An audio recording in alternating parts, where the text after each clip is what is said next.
C'est l'heure de notre rendez-vous hebdomadaire, la chronique santé avec Yasmine Kharouani. Bonjour. Bonjour Mariam, comment ça va? Ça va très bien. Bien, heureuse de vous retrouver malgré cette date un petit peu triste puisqu'on se retrouve toujours à célébrer cette journée mondiale de lutte contre les violences faites aux femmes. Nous sommes le 25 novembre et pendant longtemps on a pensé que la violence ne pouvait être que physique. Aujourd'hui, à la liste, malheureusement, à la liste des violences physiques se rajoutent les violences économiques, les violences numériques et il y a bien sûr aussi les violences psychologiques. Et c'est sur ces violences-là qu'on s'arrête aujourd'hui parce qu'elles sont peut-être même les moins visibles. On en parle avec une psychiatre, une grande signature marocaine, c'est le docteur Iman Kandili. Bonjour docteur, comment ça va? Bonjour, un plaisir d'être avec vous, comme toujours.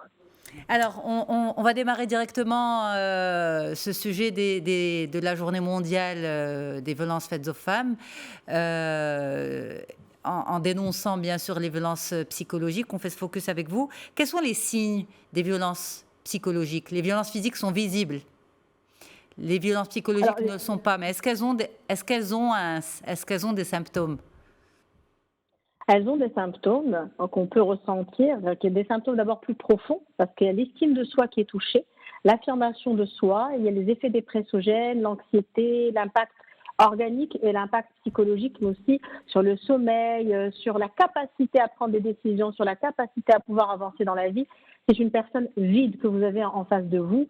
Et en général, il y a certaines personnalités qui vont être plus fragiles que d'autres à subir ce genre de violence et surtout à les accepter sur le long terme.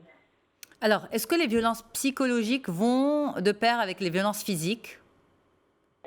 Pas toujours, pas toujours, pas toujours. Les violences physiques ont cet impact visible, hein, c'est-à-dire que l'on va combattre, ou la famille aussi va le voir, ou l'entourage va le voir et donc va le distinguer et des fois va pousser la personne à réagir. Maintenant, les violences physiques et psychologiques peuvent aller de pair parce que les violences psychologiques peuvent amener une personne à accepter par la suite des violences physiques. Elles ne viennent pas toujours de prime abord.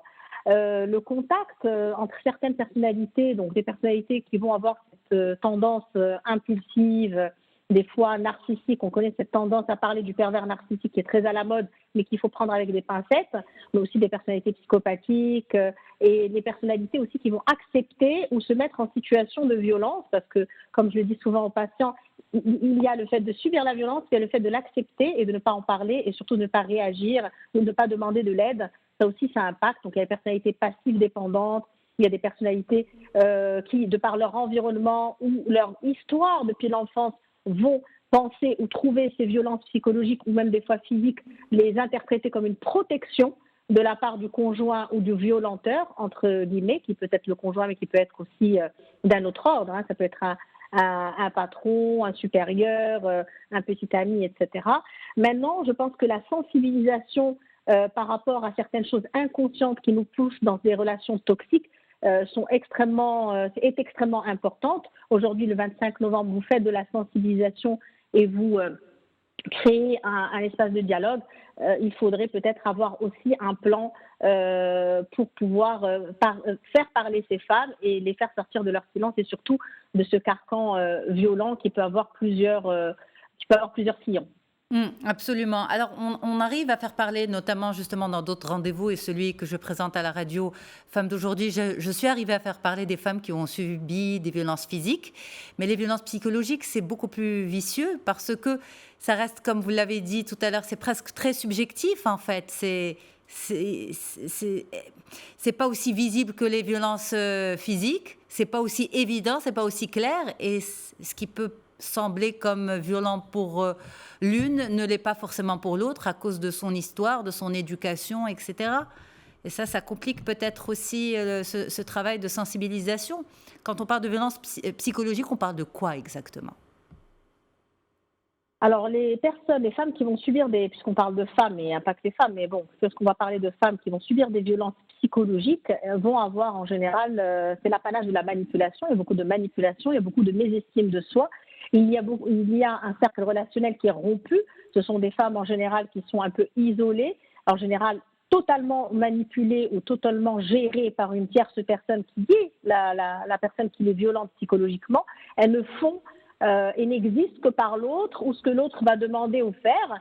Les personnalités qu'on retrouve beaucoup chez ces femmes-là peuvent avoir certains traits de dépendance sous différents troubles de la personnalité. Cette dépendance va être accrue et nourrie par la personne qui, dans son autre trouble de la personnalité, va vouloir cet impact et avoir une femme objet, donc qu'il va contrôler, complètement être dans le contrôle. Ce qu'on va retrouver, c'est des femmes extrêmement déprimées, des femmes extrêmement mésestimes de soi, sans affirmation, sans projet personnel, sans connexion sociale ou très très très peu de contacts sociaux parce que toute leur vie tourne autour justement du pacha violenteur et c'est beaucoup dans le cas des couples. Maintenant, il y a cette réalité de la violence psychologique qui est présente. Ou quand une prise en charge est faite correctement, qu'on gère sur la dépression, qu'on fait prendre conscience à la personne qu'elle est dans une relation ou des relations toxiques, parce que des fois on échange une relation toxique pour une autre en perpétrant un peu inconsciemment le cercle vicieux. Quand la personne prend conscience, elle prend conscience aussi que certaines appétences relationnelles, elles peuvent être d'ordre amoureux, mais aussi d'ordre amical, etc. Certaines appétences relationnelles sont à fuir parce qu'inconsciemment, cette personne est attirée par la personne qui va lui faire du mal et tout le travail après vient sur l'histoire psychologique dès l'enfance. Maintenant, ça c'est une chose.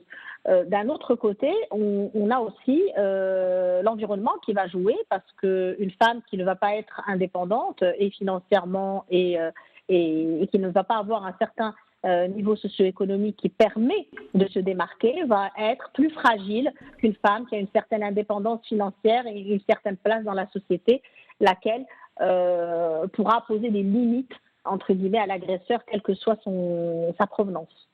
Alors, justement, est-ce qu'une femme seule peut s'en sortir? Est-ce que la prise de conscience peut se faire naturellement ou il faut forcément être dans un processus de prise en charge pour que cette femme puisse ouvrir les yeux sur sa situation? Alors, il est plus facile d'ouvrir les yeux sur une violence physique inacceptable, même après l'avoir acceptée, qu'une violence psychologique, parce qu'elles sont extrêmement manipulées, ne se rendent pas compte. Des fois, elles peuvent même engranger un processus de départ ou un processus de mettre fin à cette relation toxique, mais elles n'arrivent pas à continuer, elles reviennent vers l'agresseur. Donc, c'est des allers-retours permanents. Donc, en général, la violence morale ou psychologique, qui est de l'ordre de la manipulation et de relations toxiques inconscientes et d'un habitus aussi culturel par rapport à une femme objet morale, puisque la violence physique, elle est détectable, on va dire qu'elle est passible de justice, mais la violence morale est plus difficile à percevoir. Ces femmes-là ont besoin en général d'un soutien psychologique de prise de conscience et d'un soutien de prise décisionnelle afin de pouvoir changer le rapport à l'autre en règle générale.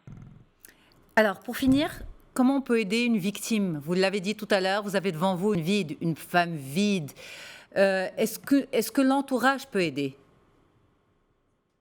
L'entourage peut aider en étant dans la bienveillance, mais en général, on coupe. En général, ces femmes-là coupent beaucoup avec l'entourage, surtout s'ils sont dans une forme de culpabilisation, parce que la personne, ce n'est pas qu'elle ne veut pas de sortir de ce cercle vicieux, c'est qu'elle n'y arrive pas, parce qu'elle est réellement prise au piège. Maintenant, je pense que l'inconnu, en règle générale, peut mieux aider. Donc, une cellule d'écoute à l'échelle nationale, peut-être, ça serait la meilleure des choses. Et puis surtout, faire savoir qu'il y a un numéro vert, une cellule d'écoute, qu'il y a des points d'entente pour ces femmes-là et des abris où elles peuvent se mettre quand elles n'ont pas la possibilité d'être indépendantes financièrement. Car des fois, pour quitter un conjoint, quand on est dans une dépendance totale, même la famille peut rejeter la personne violentée. Merci beaucoup. Merci d'avoir pris de votre temps aujourd'hui, Dr Iman Kandilé, d'avoir répondu à nos questions. À très vite. C'est un plaisir, toujours. Merci.